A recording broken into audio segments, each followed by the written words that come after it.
নমস্কাৰ কৰিলে বাবা কি জয় আৰু মই বৰ্তমান উপস্থিত আছোঁ অনিৰ্বাণ বাজাজ। বহুতে ভাবি থাকে এখন নতুন বাইক ল'ম, আপোনালোকে বাজাজৰ বাইক ল'ম বুলি ভাবি আছে। তো আপোনালোকক দেখাই আছোঁ বাজাজৰ আজি ৩-৪খনমান বাইক দেখাম। তাৰ ভিতৰত এখন আছে নতুন N250খনৰ বিষয়ে জানিম, ইয়াৰ ফিচাৰ্ছৰ বিষয়ে জানিম, গোটেইখিনি আপোনালোকক দেখাইছোঁ। প্ৰথমতে ভিতৰত যাই আছোঁ। তো আমাৰ অনিৰ্বাণ বাজাজেৰ তৰফ থেকে আপনাৰ সম্বৰ্ধনা জানালো।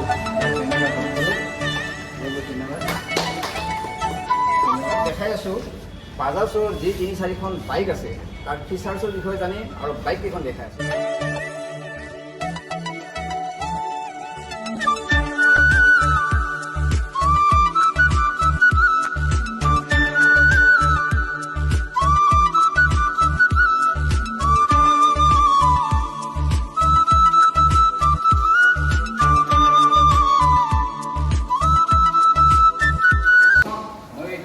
প্ৰথমখন বাইক বাজাজৰ N250 নতুনকৈ লঞ্চ হৈছে।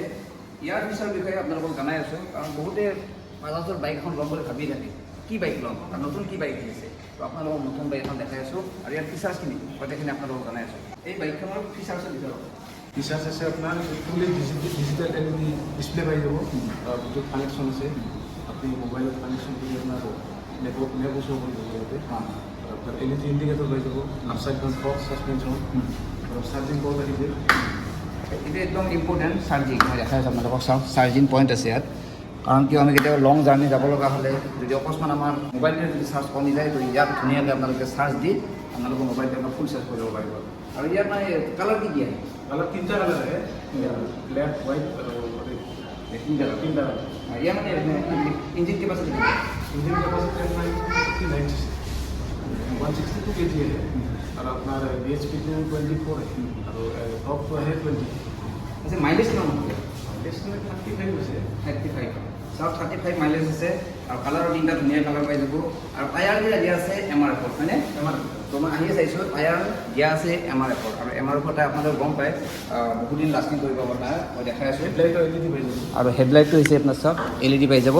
ইফালে টায়াৰ চাওক, আগত দেখি ডিছ ব্ৰেক আছে, দেখাই পাইছে আপোনালোকে। আৰু এনেকৈ চাওক পিছফালে আপোনাৰ ডিছ ব্ৰেক পাব, আৰু টায়াৰ হৈছে MRF-ৰ। এইখন হৈছে 220F। ইয়াৰ ফিচাৰ্ছৰ বিষয়ে জানিম। আৰু চাওক সুন্দৰ, মানে দীঘল মানুহৰ কাৰণে বহুত ভাল হৈ যাওক এইখন। মই ইয়াৰ ফিচাৰ্ছৰ বিষয়ে জানি আছোঁ। এইখন ফিচাৰ্ছৰ বিষয়ে অলপ কওকচোন। পালচাৰটো এইখন আগৰ পৰা আছে, মডেলটো অলপ আপডেট আপডেট হৈছে। হৈছে। আমাৰ যিটো ডিজিটেল ডিছপ্লে আছে এতিয়াও ব্লুটুথ কানেকশ্যন কৰি দিব, আৰু চাৰ্জিং পৰ্ট কিমান আচ্ছা চাৰ্জিং পৰ্ট পাই যাব, চাৰ্জিং পৰ্টটো পাই যাব ইয়াত। আগতে নাছিল, মানে নতুনকৈ আগতে আপডেট কৰি দিছে। আগতে যিখন বাইক আছিল 220, সেইখনত মানে এইখিনি ফেচিলিটি নাছিল। এই যিখন নতুন সেইখনত ফেচিলিটি দি দিছে, ব্লুটুথ ছিষ্টেম আছে, লগতে আপোনাৰ চাৰ্জিং পইণ্ট আছে। আৰু বাকী টায়াৰ চাৰ কি হ'ল? ইউৰোপে পৰা আহে, ইউৰোপ 50 আৰু দুয়োকে ডিছ ব্ৰেক আছে। ডিছপ্লে ফালে এবিএছটো চিংগল চিংগল ছিংগল। তো এইখনো চাই লওক। দাম কিমান পিছত কিমান? ইঞ্জিন ক্যাপাসিটি আপনার তো 220 সিসি, আপনার আপনার হর্স পাওয়ার আছে, অপশনে হর্স। আৰু তিনিটা মাইলেজ আপনাৰ 45 মাইলেজ 45 40 পাই যাব। আৰু কালাৰ কি দিব? কালাৰ তিনটা আহে, একটু ৰেড, এটা ব্লু আৰ একটা ব্ল্যাক সিলভাৰ। তো তিনিটা কালাৰ পাই যাব। আৰু আছে বাইক, মই আপোনালোকক দেখাম। আৰু এখন বাইক আহি আছে, মানে কি মই ইয়াত ষ্টেণ্ড কৰিব দিছোঁ। এই বাইকখনৰ বিষয়ে আপোনালোকক জনাই NS160 আপোনালোকক দেখাই আছোঁ। ৰেডি হৈ লওক। চাওক আপোনালোকৰ ওচৰত আহি আছে NS160।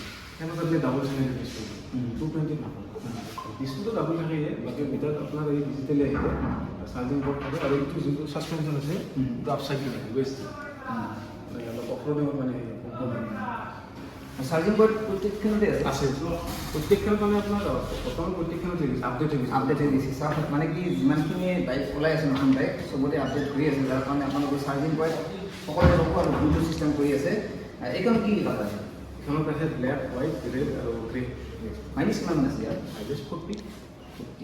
তো আপোনালোকে ভাবি আছে যে প্ৰত্যেকখন গাড়ী দেখাই আছোঁ, আচলতে দামটো কথা আহে, দামটো কিমান, এইখনত কিমান, সেইখনত কিমান, গোটেইখনৰ দাম মই আপোনালোকক কৈ আছোঁ। আৰু ইয়াত টায়াৰ আছে তোমাৰ না। তো চাওক এইখনতো আছে আমাৰ ডিছ ব্ৰেক দুয়োটাতে আছে, আগৰ চকাত আছে, পিছৰ চকাতো হা ডাবল এবিএছ ডাবল এবিএছ পাই যাব, একো চিন্তা কৰিবলৈ কথা নাই। আৰু কালাৰ আপোনালোকে ধুনীয়া ধুনীয়া কালাৰ পাব। কেইটা মডেল আছে? ইয়াত তিনিটা মডেল আছে NS 125 NS 160 NS 220 চব তিনিটা মডেলৰ আছে ইয়াত আপোনালোকে পাই যাব যিখন লাগে যদি মাইলেজ 45 বা 40 প্লাছ যদি লাগে আপোনালোকক এখন ধুনীয়া বাইক আছে N160 সেইখন দেখাই আছোঁ আৰু বহুতে মাইলেজৰ কাৰণে চিন্তা হৈ থাকে আৰু এইখন চব N160 মাইলেজ ধুনীয়া প্ৰায় আপোনালোকে 45 প্লাছ পাব এইখনৰ বিষয়ে কম মানে ইয়াৰ ইঞ্জিন কেপাচিটি কেনেকুৱা 160cc হয় ABS ডাবল পাই যাব এটা ৰেফ্ৰিজাৰেটৰ ডিজিটেল ডিসপ্লে আহিব আপোনাৰ এই চাৰ্জিং পোৰ্ট পাই যাব আৰু মাইলেজ কৰি 45 পাই যাব 45 প্লাছ 45 প্লাছ কালাৰ কি লাগে কালাৰ আপোনাৰ আহে দুটা কালাৰ আহে বৰ্তমান এইটো হোৱাইটটো আৰু বাইকটো গোটেইখিনি দেখাই দিয়া হ'ল কথা হ'ল কিমান দাম এইখনৰ কিমান দাম আছে এখন এপ্ৰক্সিমেটলি আপোনাৰ 160 ৰ ভিতৰতে আহিছে 155 155 60 155 60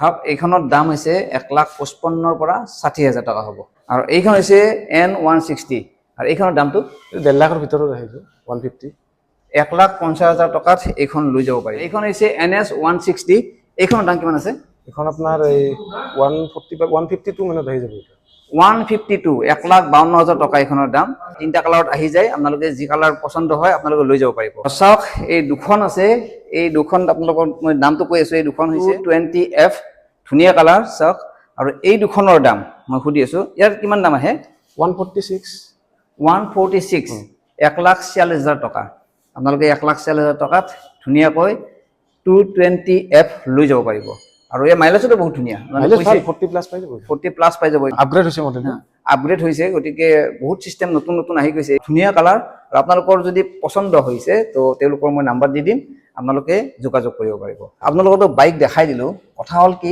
বাইক এখন লোৱা ইমান সহজ নহয় কাৰণ বহুতে কেছ পইচা ল'ব নোৱাৰে আসলে ফাইনান্সৰ সুবিধা আছে নাই আপোনালোকৰ তাত ফাইনান্সৰ সুবিধা আছে নাই আছে আছে ফাইনান্সৰ সুবিধা আছে ফাইনান্সটো লোৱা হ'ব মানে কেনেকুৱা ফাইনান্সৰ সুবিধা আপুনি সিস্টেমটো আপোনাৰ যদি প্লেটিনা লয় 999 প্লাস 999 টকা এওঁলোকে তাত দিয়ক আপোনালোকৰ ফাইনান্স হৈ যাব প্লেটিনা লৈ যাব পাৰিব তাৰপিছত এবাৰ আপোনাৰ পালসাৰ 125 পালসাৰ 125 পালসাৰ 125 আহে আপোনাৰ 2999 পালসাৰ 125 যদি ল'ব খোজে তো 2,999 টকা জমা দিয়ক আৰু ফাইনান্সত ধুনীয়াকৈ লৈ যাওক তাৰপিছত 150 আহে আপোনাৰ 3999 150 চাওক 150 যদি ল'ব খোজে আপোনালোকে তো 3999 মানে 4,000 টকা 4,000 টকা জমা দিয়ক 4,000 টকা জমা দিলে আপোনালোকে লৈ যাব পাৰিব তাৰপিছত আছে আপোনাৰ যিকেইটা মডেল N160 NS 220 এইবিলাকত 9999 আহিছে তো 9,999 টকা জমা দিয়ক আপোনাৰ 160 220